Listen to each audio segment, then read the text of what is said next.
Hello guys! Welcome back to Mixit's World. So for today, I'm gonna share with you a very quick and easy but super yummy Filipino carbonara, the best in the world.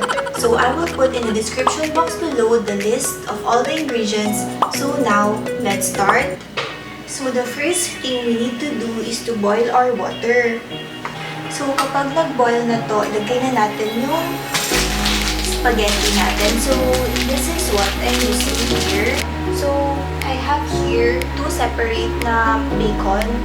Yung isa, gagawin natin crispy. Tapos yung isa naman, di masyado.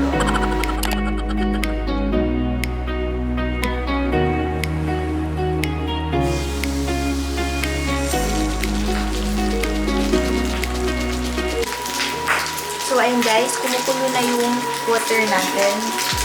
Maglagay muna tayo ng salt. Para later, mas malasa yung spaghetti natin.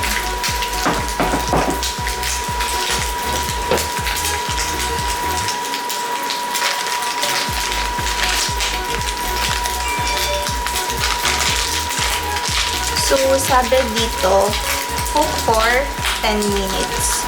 Ayan, 10 minutes daw.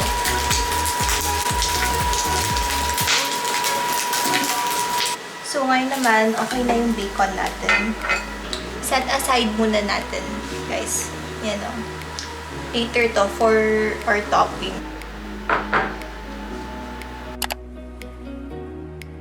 So next naman, mag-saute tayo. So here, I have here onions.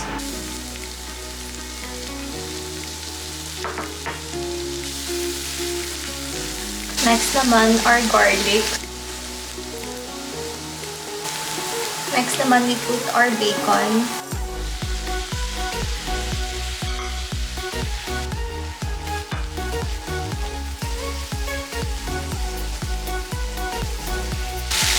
So next naman, we put our mushroom.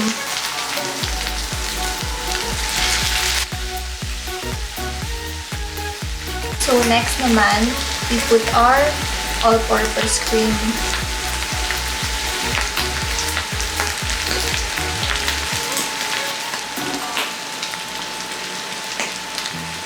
Next naman, we put evap. So this is what I'm using here, Alaska Evaporada.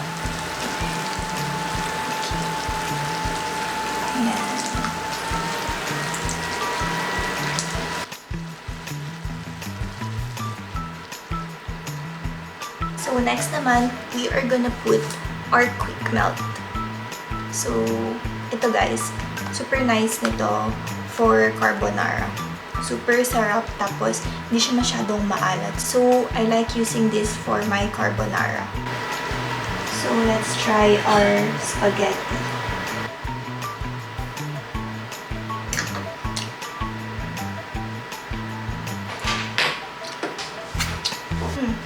Okay na. So, next naman, we put our Quickmelt.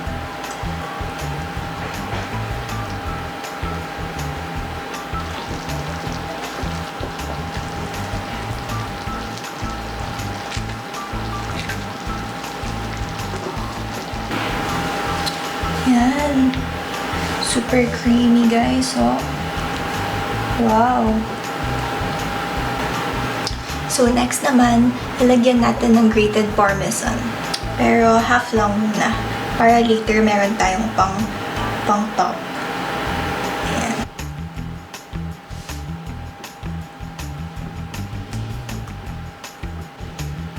Tikman natin guys.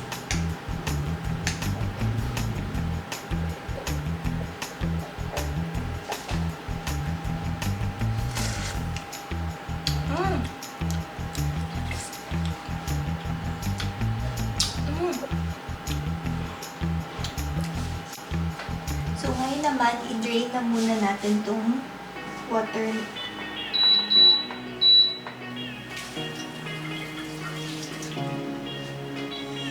Ayan.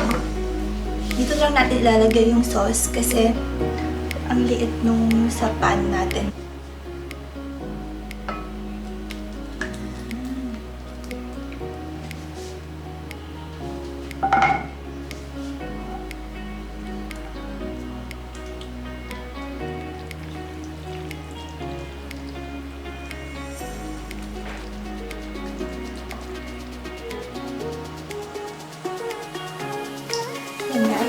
ready na for plating.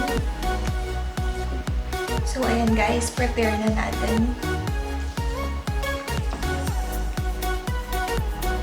Look, wow.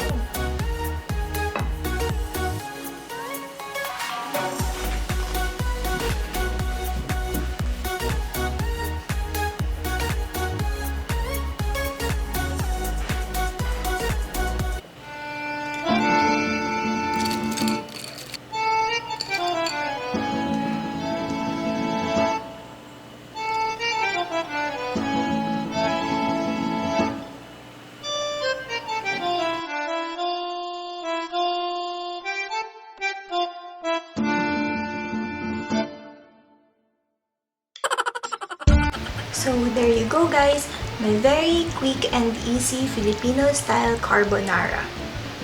So if you like this video, please subscribe, comment down below, and I'll see you in our next cooking video. Bye guys!